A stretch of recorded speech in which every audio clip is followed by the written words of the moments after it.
Hey, welcome to Taylor's Trick Taking Table. I'm Trick, and today we're going to be continuing shedding Climbing May by shedding a little bit more clothing. So, as you can tell here, I'm a bit of a connoisseur of fine art, and what's awesome about the trick-taking genre is sometimes the games will have beautiful art on the cards. I mean, if you're just looking at the cards all game, it's kind of nice to have something to look back at you. My assistant, thank you so much, has compiled a nice kind of smorgasbord of beautiful art in games like from Fox in the Forest or Dog Tag Trick, and it's cool to see different styles and different like kind of subject matters or even senses of humor, like in Bon or in Frank Zoo with his rat kind of flexing their muscles there.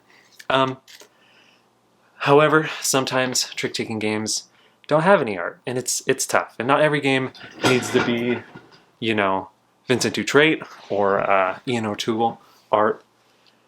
But the game we're covering today, it has this one piece of art, and really the game only has one piece of art, of this smug fox looking at you the whole game. So if you can get past that, I think the game we're covering today you're going to like. It's called Linko! Linko! And it's by Wolfgang Kramer and Michael Kiesling, who are known for Azul and El Grande. And Linko is, I think, Spanish for link. So I think they're Spanish-speaking designers from Spain or Guatemala or something. You don't really need to check into that. I think that's true. But the hook to Linko is players are playing certain sets of cards, so like 2 5s or 3 6s or something. But if you ever play the same number of cards and higher than any other player, you have an opportunity to snatch those cards and put them into your hands. So really fun, really interactive game. Let's go to the table. I'll show you how to play at more than 2-player count, but then I'll show you how to play at 2 specifically. And we'll see kind of which one's more fun. So see you at the table. The deck in Linko is made up of 109 cards. They're going to be numbered 1 through 13 with 8 copies of each number in the deck. There's also 5 of these Joker cards. Here we're going to do a brief overview of how Linko is played with more than 2 players. If you already know how to play Linko, you can go to the 2-player section, but this will give kind of a good overview if you don't know how to play Linko of the general rules and kind of game flow. So every player is dealt 13 cards, and then you're going to have this kind of offer row of 6 cards in the center here. The start player is the youngest player, so let's just say it's Link, and the goal of the game is to shed out your cards and have a ton of cards played out in front of you in the end of the game. And the game ends when a player sheds out or when this deck runs out. So let's look at this young Link's hand here. Your turn in Linko is just very simple. You play any number of cards if they're the same rank. So this 4-6 set can be played, or even just this 1-7, or even just this 1-6. You can play whatever you want. Also, these X's are wilds. So this could be 2 13s or 3 13s. If an X is played alone, or 2 X's are played alone, or whatever, they kind of are just 14s, but they're also wilds. So for this first move, the young Link player can just play this 3. So they'll play it down in front of them, and then it will go to the shield. Looking at the shield's hand, they can play any number of cards as well. So what's interesting is, if they played this 5, if you ever play the same number of cards that a player has played previously and it's below yours, you do what is called a snatching action. And a snatching action has to happen no matter what. So what it is the person who played the same number but higher of cards gets to choose whether they want this card to go into their hand. So maybe the shield wants this 3 for some reason because they have some 3s and they wanted a big set of 3s, so they could take this card into their hand. If they don't, they would just say, I don't want it, and it would go to young Link over here. They can decide whether they want to take this 3 that they played earlier back into their hand. So if they do, they just go back into their hand and then play would continue. But if they don't want to, this card will get discarded, and then they'll pick the same number of cards that were snatched from the offer here. And you can always top deck if you don't like any of the options. So maybe young Link is looking at their hands here. They have a couple 13s. They'll take this 13 into their hand. So they'll grab that 13, add it to their hand, and then this offer row fills back up, and then it's adult Link's turn. So looking at adult Link's hand here, they have a choice as well. They could play a solo card like this 10 and snatch up that 5 if they wanted to. So looking at their hand, they don't have any 5s though. So since they don't want to do that because they'd be forced if they played a single any higher than 5, maybe they just play these 2 4s. So since they played a different number of anything that's out on the table, nothing gets snatched and it just goes to young Link. So now young Link was nervous from last time when they got snatched, and they really don't want that to happen again. So they're going to play 4 6s with a wild to essentially play 5 6s. So all these go out on the table. Now looking at the Shield's hand, what they've noticed is they have these 2 4s, which would go great with those 2 4s on the table. So if they play these 2 9s, since it's the same quantity of cards, they are forced to snatch these 4s. So they'll say, yep, I'll take it in my hand. So they get these 2 4s, get to add it to their hand. And now, since Adult Link was snatched from, they have to pick 2 cards from the offer or top deck. So maybe they just want this 10 and this 12. So it goes into their hand, and then it's their turn. So play like this continues until either the deck runs out or someone sheds their hand, and I'll fast forward to the end here to see how scoring works. So it's young Link's turn, and they're going to just play these 2 11s. So they've shed out of cards. So how this works is players will count the cards they've played, and those are 1 point each, and then they would minus any cards left in hand. So young Link has no cards left in hand, so they would just count this whole stack as positive points. And sometimes the winner's not who sheds out first, because even though young Link shed out and they don't have any negative points, Shield was snatching a lot over the course of the game. So they could have played more cards. So even though they have -2 or 3 up here, they could have a lot more cards played and they could have won. So at the end, whoever has the most points wins. Here is part of the setup for Linko Duet. So each player is still going to get 13 cards, but they're going to get 11 random cards and 2 wild cards each. Also, the offer's the same, but we're going to have kind of like a ghost player up here. So how you set that ghost player up is you deal out 13 cards from here. To set up the ghost player, you deal out 13 cards and you'd order them from highest to lowest.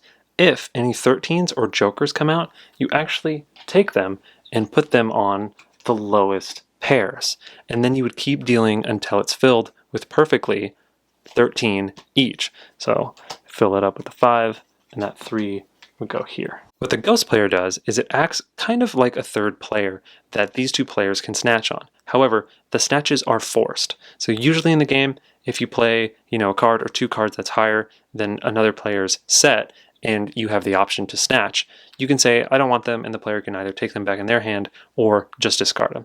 The interesting thing about the ghost player is, though, if you play the cards that would lead to a snatch, you are forced to take them into your hand. So, for example here, if young Link plays 3 of their 6s here, then they are forced to take those 3 5s into their hand.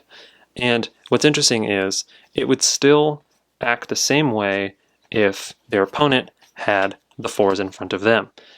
They would snatch from here as well. So first, it's always the forced snatch if you match with your opponent too, and then it would be your opponent. So if young Link played this, they played 3 6s, they would take the 3 5s into their hand, no choice, and then over here they can choose if they want these 3 4s, like normal. After that happens, you would just refill. So if those 3 5s left, you would start dealing this out, and obviously you would order them still, so everything is ranked and grouped together. Other than that, it's the same game. So that is Linko and then Linko Duel.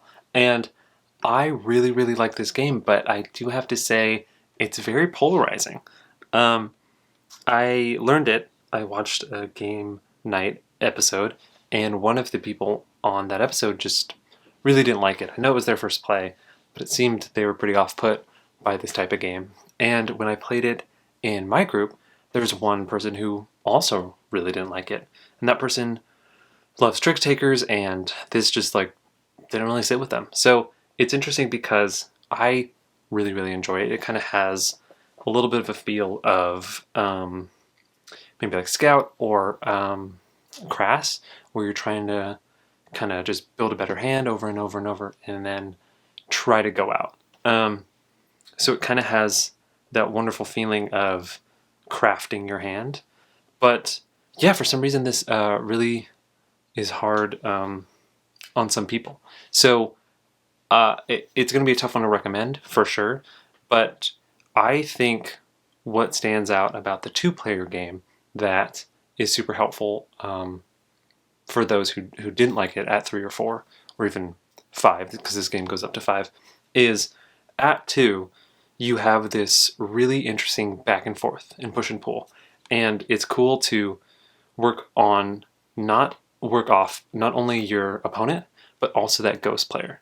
The fact that you're forced to pull from that ghost player can lead to really interesting moments. And those moments can be where you are always pulling from the ghost player, or sometimes we had a situation where the ghost player just kept getting one of a certain kind. So it built them out. They had like 6 4s or something at one point.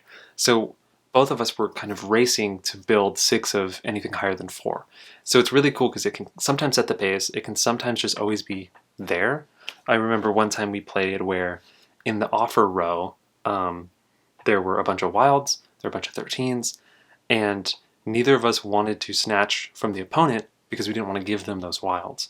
So we were playing really low singles or pairs to try to bait each other to snatch from each other. And so going out of our way, we were playing, singles or pairs, but that was making it so we were pulling off the ghost player a lot.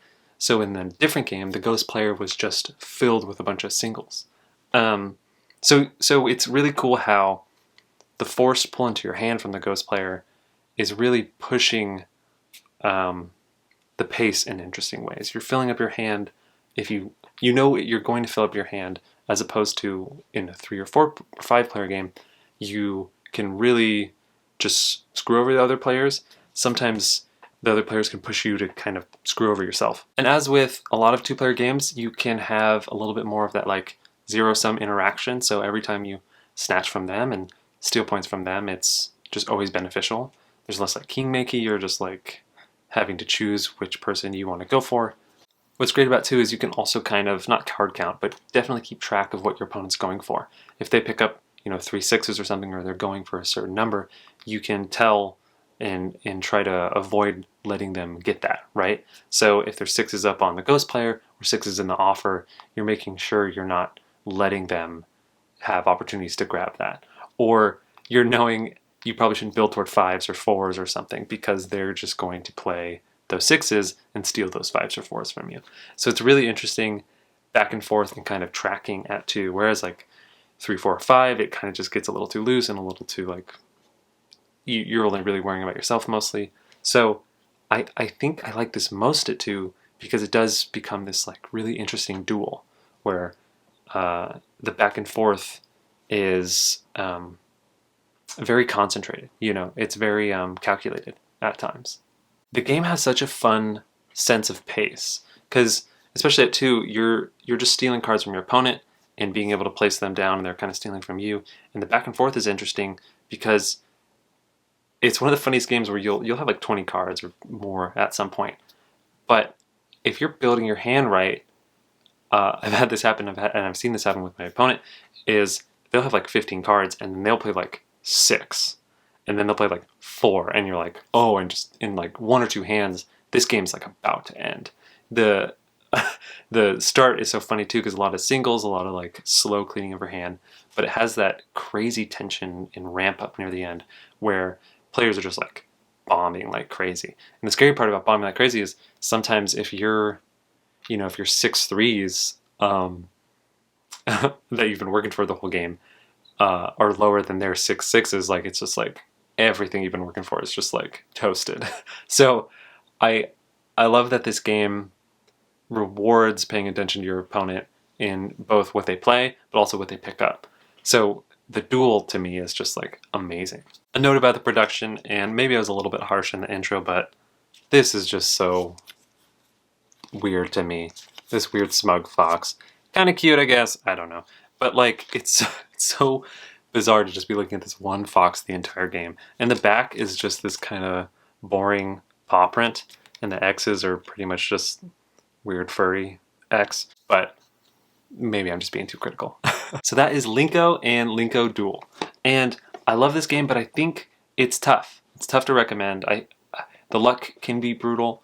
If you just get dealt a run or whatever and you just don't get kind of good groupings in your hand, it can just be a tough game. I like that at 2 you start with those 2 wilds. This is unlike 3 to 5 players, and you're given this leniency right off the bat, and it's cool to track those 2 wilds in your opponent. So I would personally say I recommend this at 2. I still love it at 3, 4, and 5, but if you are someone who kind of likes paying attention to cards and counting it a little bit, definitely check this out at 2. So Recommend it too. I don't know what to do with the the award here, but I think it gets half the seal. I don't know what to do. The 2-player seal? Who knows? But yeah, thanks so much for watching.